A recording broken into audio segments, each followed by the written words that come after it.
Hello, I am Blizz Pro. Blizzard fans are belong to me. In this week's Blizz Pro Weekly, Blizzard has everyone playing with their two-headed monster, Diablo, and from looking forgotten at BlizzCon to having a major content upgrade, Overwatch still makes me giggle like a schoolgirl, tee-hee-hee, and Heroes is in a league of their own.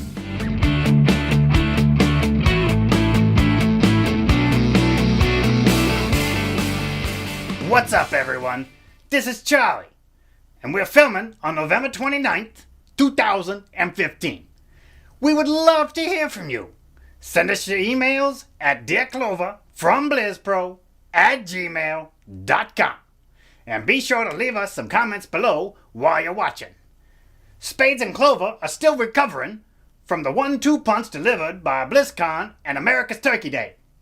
Who thought that stuff up? I mean, I don't get it. Putting those things so close together like that? But don't worry, the Zords are bringing it this week with quite a bit of info about Diablo, Overwatch, Hearthstone, and of course, some heroes. Speaking of which... Nobody's going to pay to see this! Alright, so a lot has happened since BlizzCon. First up, we've had the newest hero, or heroes, drop in Cho'Gall. A single hero controlled by 2 players. I'm sure most of you know by now, but the player playing as Cho will be a warrior-type hero who also controls the movement of both heroes, while the player controlling Gall will be a caster-type hero, just along for the ride. Each player has their own set of abilities and talents, which makes for a really interesting playstyle, and definitely shakes things up in the MOBA genre, which Blizzard has done on several occasions thus far.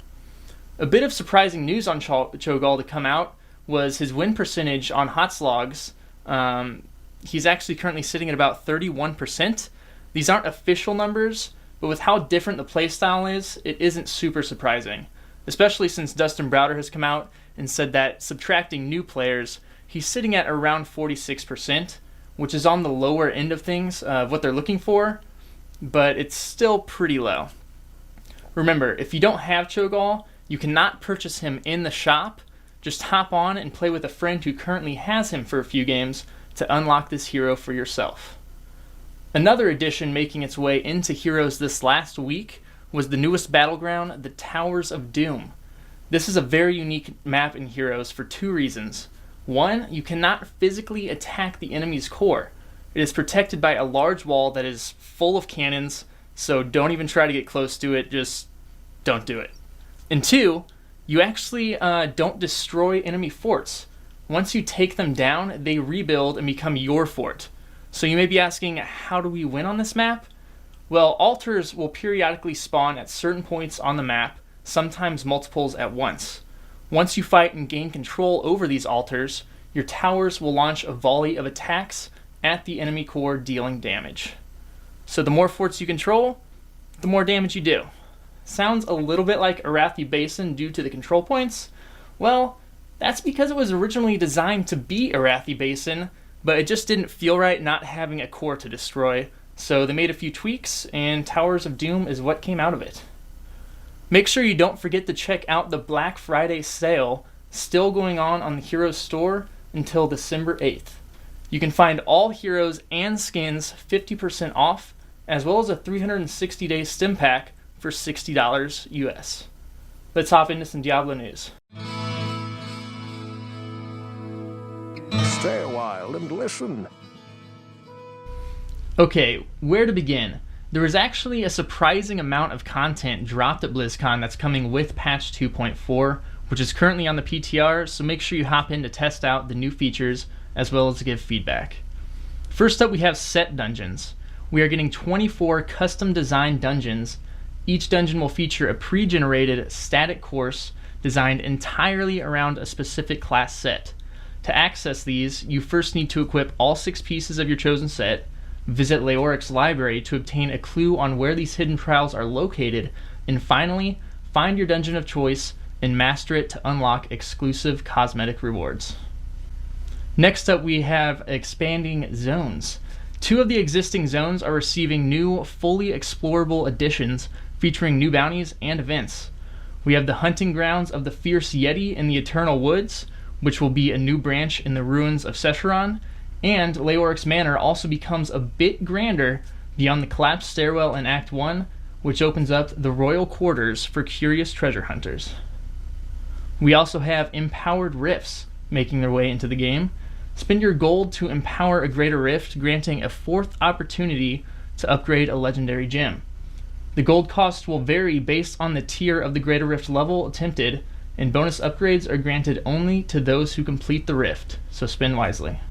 Buff bars will be getting overhauled as static buffs have been removed from the buff bar area and replaced by a new indicator in timers that have been added to the skill bar.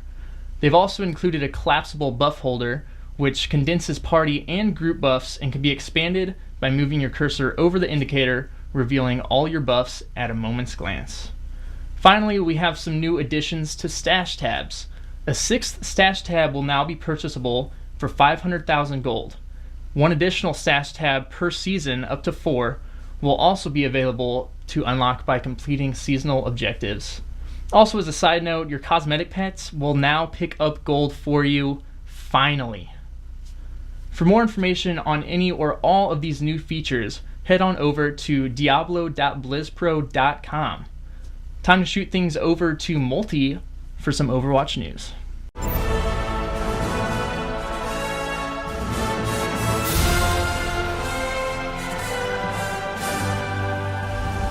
The world could always use more heroes.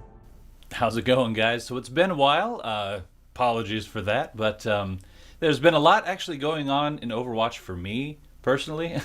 I finally got the chance to actually play the dang thing, so I'm no longer just kind of reading off the teleprompter, going through the motions. I'm actually going to be speaking from experience from here on out, so that's pretty cool. I had a buddy of mine actually get into the regular beta right before the open stress test weekend. Well, it wasn't an open weekend, it was a closed stress, but you know. And so I was able to play a little bit beforehand, and then I actually myself got into that stress test weekend as well. So got a few games in there as well. We got a bunch of people get together for a big LAN party where 12 of us were going head to head in custom matches and all this. So it's a lot of fun. If you didn't get in any of these tests or anything and haven't had a chance to play it yet at BlizzCon or anywhere else, just know that I went into this with really high expectations, and Overwatch has not disappointed me whatsoever. Like, even with there only being the 2 real modes that you can play between the capture points and the payload, it's still just, I could just do it all the time and not even think anything of it. So it's a good time for sure. But anyway, yes, we did have the major 3-day stress test that was between November 20th through the 23rd. And it was pretty smooth. I got to say, overall, I didn't really have many hiccups with lag or anything like that. So maybe that's a good sign moving forward. Maybe we'll get an earlier release date than Blizzard anticipates out of this. I know they got a lot of data from it, so hopefully we get some cool stuff there. But anyway, so whether or not you got into this particular stress test or not doesn't impact your chances to get in future ones. Either way, like if you got in, it doesn't decrease your chances. If you didn't get in, it doesn't somehow increase your chances. I know they're taking a lot of things into consideration, from like your computer specs to location, I think was one of them, and then also just general luck. So, keep your eyes peeled on their Twitter account, in particular @PlayOverwatch, because there they have updates on when they're doing future stuff. Also, that's where you can look and see whether or not a new wave of invites has gone out for just the regular beta, etc. So something to keep an eye on. But yeah, it's a lot of fun. Really excited to talk about the game quite a bit more in the future. So let's, in the meantime, though, get on to some Hearthstone news. Pull up a chair by the hearth. All right, so I didn't personally get to go to BlizzCon this year. I was stuck at work, so that also meant that I couldn't actually watch the opening ceremonies as they happened. But I had my virtual ticket. I went home and I sat down and started watching through it, and it was going pretty well. I was enjoying it, of course, with all the new stuff that I was seeing. But when they got to the Hearthstone section, they started talking about the new League of Explorers adventure, and as part of their demo, they showed the Elise Starseeker card and how it eventually leads to the Golden Monkey, which we'll get into this in a second, but it turns all of your hand and deck into legendary minions. And that was the first thing that just became too much for me to process. Like, I had to pause the stream, stand up, walk around my house, do something else just to let it all sink in. But the League of Explorers adventure itself is still just sinking in for a lot of us. Partly because only part of it has come out so far. We've had a couple wings. Then Blizzard took the Thanksgiving week off. So, thanks, Blizzard, for giving us nothing for Thanksgiving. But anyway, so all in all, though, I mean, it may not be the Ice Crown Citadel that an older me was hoping for. But I will say this, League of Explorers is one of the coolest adventures we've had so far. Love the style of it. Love the just flavor of the cards. And a lot of the cards are really functional, meta-changing. Even with only half of the wings out so far, we're seeing all kinds of crazy new stuff come out. So, I mean, I could go on and rant for about a half hour or so, probably, about all these cards and what they might mean for the meta and all that. But for the sake of time, let's actually talk about just the League of Explorers themselves. The 4 new heroes, well, some you might recognize from before. But the first one is Reno Jackson, who comes out, and as long as you don't have more than one copy of a card in your deck at that time, so if it's late game or if you built a deck where you just don't take any duplicate copies of cards, you play Reno Jackson, and when he comes out, he heals you all the way up to full. And even in my own experience, I've seen some crazy stuff happen here. So he's showing up in a ton of decks. In particular, there's this Reno Warlock deck going around where that's just it. They don't take any copies of stuff, so you're guaranteed that full heal. And it's pretty crazy if you haven't seen it yet. But my guess is you already have, if you're on the ladder at all. There's also Bran Bronzebeard, who is a 3-cost legendary that's got kind of a powerful text as well. He makes it to where your battle cries go off double. So, I mean, there's a bunch of functionality with this. One example would be that you could play him and Dr. Boom on turn 10, and you could have Dr. Boom come out with 4 Boom bots. So that's just one of countless examples. There's actually videos where they run through how it impacts every battle cry, so definitely worth looking at. And then we've got coming up Sir Finley Mergleton, who is a 1-cost minion who, right out the gate, if you have him, you can actually discover a new hero power. And what discover is, if you guys didn't catch on to that, it's where you get 3 different choices of whatever the card text tells you you're able to choose from, and then you just pick it and go from there. And in this case, it's a new hero power. So personally, I wonder how this is going to impact Shaman, because I'm not a huge totem guy, but I could see like using the Hunter hero power, or maybe even the Warlock one, cycling through cards a little bit quicker. Could be pretty cool.